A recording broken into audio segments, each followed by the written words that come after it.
इच्छाधारी vote, साहेब ने इच्छा कर ली, वोट पड़ गए। तो औसत निकालो तो ये 25 से 30 सेकंड में एक वोट वहां 7 पड़े एक पार्टी को। वीवीपैट में 21 बार पर्ची निकली उस पार्टी की। आप जानते हो वो कौन सी पार्टी? गुस्सा और रोष था, वो सबको दिख रहा था। आप में से कुछ लोग छाप भी रहे थे। रूलिंग पार्टी का वोट शेयर 5% बढ़ जाए, ये सुनकर भी अटपटा सा लगता है। लोगों की जरूरत नहीं है, मशीनों की जरूरत नहीं है, वोटर की जरूरत नहीं है, विपक्ष मुक्त भारत बना ही रहे। लेकिन ये जो चुनाव मुक्त भारत हो रहा है, लोकतंत्र मुक्त भारत हो रहा है, इस विषय में हर बार आपको गंभीरता से आवाज उठानी होगी। इस पे थोड़ा आप इन्वेस्टिगेशन करिए, डरो मत, मिलकर लड़ेंगे तो लोकतंत्र को बचा पाएंगे, आने वाली पीढ़ियों को बचा पाएंगे। मत ऐसी है कि हम जीत जाएं तो उसका विश्लेषण हम करते हैं और वो हार जाएं तो उसका विश्लेषण आप नहीं करते। आप सिर्फ हमारी हार का विश्लेषण करते हैं और उनकी सिर्फ जीत का विश्लेषण करते हैं। तो चुनाव से पहले पूरी तरह से हम 2 राज्यों में सरकार में थे, चुनाव के बाद हम 3 राज्यों में सरकार में हैं।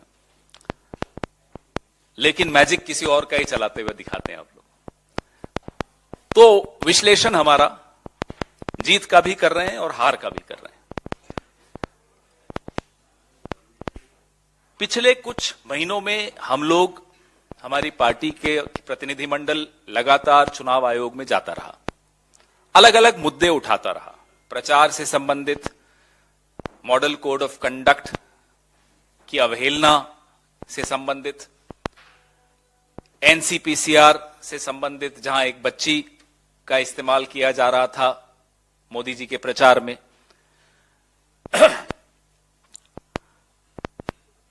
न न्याय हो रहा है, न न्याय होता हुआ दिख रहा है। इसलिए आपके समक्ष हम हैं। बड़ा महत्वपूर्ण और बहुत गंभीर एक मुद्दा है गुजरात चुनाव को लेकर। आप लोगों ने मीडिया में कुछ रिपोर्ट्स देखी होंगी, डरते डरते जो छपी हैं, कि आखिरी 1 घंटे में 16 लाख वोट गुजरात के दूसरे चरण के चुनाव में पड़े। हमने अपने कैंडिडेट्स से लगातार हम संपर्क में हैं। फॉर्म 17C जो कि रिटर्निंग ऑफिसर देता है साइन करके कि इस मतदान केंद्र पे 5 बजे तक या 6 बजे तक इतने वोट गिरे, वो टैलिंग चल रही है। लेकिन बड़ौदा और अहमदाबाद रीजन्स में, क्षेत्रों में, खास तौर पे सूरत में भी कुछ हुआ, राजकोट संभाग में भी कुछ हुआ, लेकिन इन 2 संभागों की काफी आंकड़े हम लोग इकट्ठे कर रहे हैं। हैरानी की बात है कि 1 वोट डालने में जहां 60 सेकंड लगते हैं, अगर आप औसत निकालेंगे 5 बजे से 6 बजे के दौरान, तो 1 वोट डालने में 45 सेकंड लगे। और एक बूथ पर अगर ये आंकड़े देखें तो बाहर अफरा तफरी मचनी चाहिए थी, बाहर ट्रैफिक जैम हो जाने चाहिए थे, बाहर माफ कीजिएगा स्टैम्पीड हो जाना चाहिए था। ऐसी कोई भीड़ थी नहीं। हमारे पत्रकार साथी कई वहां थे, हमारे अपने वर्कर्स थे जो लगातार कह रहे थे बड़ा फीका मतदान है, लोग निकल कर नहीं आ रहे हैं। लेकिन 5 बजे से 6 बजे के बीच में 6.5% बढ़ोतरी हो गई। तो इस दिशा में कुछ सवाल जो हम उठा रहे हैं चुनाव आयोग के सामने भी और आपके सामने भी और जनता की अदालत में भी। संजय पटेल हमारे एक उम्मीदवार, 144 रावपुरा बड़ौदा संभाग की एक सीट है, उससे हैं। 5 बजे उनके यहां 51% मतदान हुआ। वो अपने वर्कर्स के साथ अलग अलग मतदान केंद्रों पर उस वक्त घूम रहे थे, जैसा कि सारे उम्मीदवार करते हैं हर पार्टी के, और लोगों को प्रेरित भी कर रहे थे कि भाई निकलिए वोट देने। लेकिन 5 बजे के बाद, और भीड़ वो बताते हैं कि बहुत कम थी मतदान केंद्रों पर, 6 बजे 57.68% वोट हो गया। कहां से आया ये वोट, न संजय पटेल जी जानते, न कोई और उम्मीदवार जानता है, वो एक ही जानता है जो सबका मालिक एक है, कि ये आए कहां से ये वोट।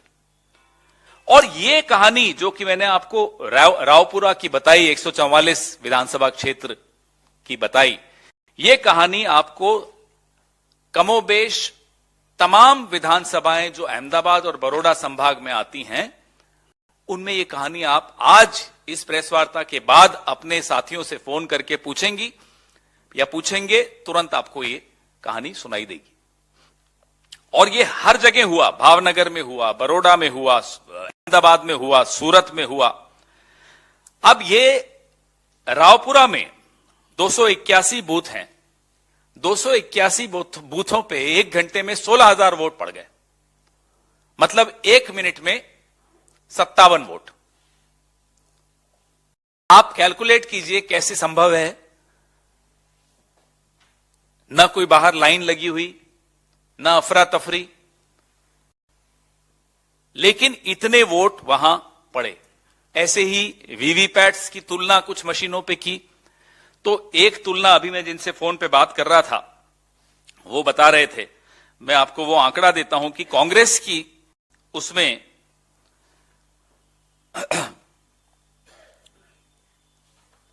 वोट वहां 7 पड़े एक पार्टी को, वीवीपैट में 21 बार पर्ची निकली उस पार्टी की। आप जानते हो कौन सी पार्टी होगी। तो ऐसे उदाहरण हम इकट्ठे कर रहे हैं, लगातार कर रहे हैं।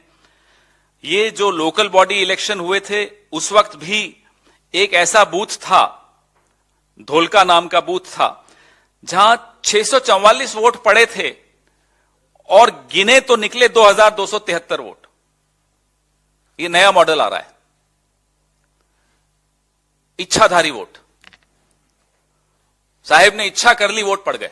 लोगों की जरूरत नहीं है, मशीनों की जरूरत नहीं है, वोटर की जरूरत नहीं है, पत्रकारों की तो जरूरत है ही नहीं, विपक्ष की जरूरत तो आप जानते हैं खत्म हो ही रही है, करना ही चाह रहे हैं ये लोग, विपक्ष मुक्त भारत बना ही रहे हैं। लेकिन ये जो चुनाव मुक्त भारत हो रहा है, लोकतंत्र मुक्त भारत हो रहा है, इस विषय में हमें और आपको गंभीरता से आवाज उठानी होगी, नहीं तो बहुत देर हो चुकी होगी, सब कुछ लुट चुका होगा।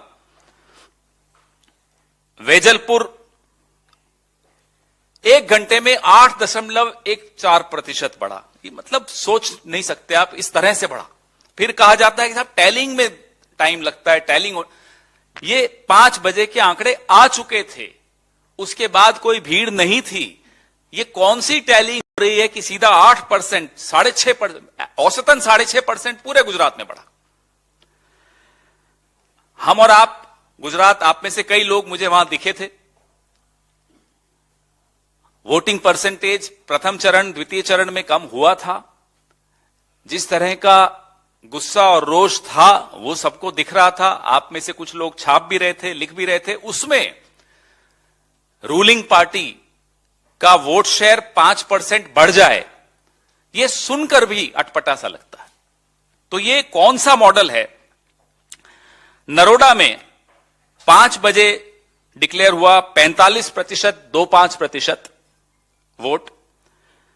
6 बजे हो गया वो 52.78%, 7.5%। और नरोडा का कैंडिडेट हमें बता रहा है कि साहब भीड़ थी नहीं, ये वोट कहां से आया। ऐसा ही आपको असरवा, दरियापुर, वेजलपुर, वटवा में 6.52% बढ़े। और सबसे महत्वपूर्ण था असरवा।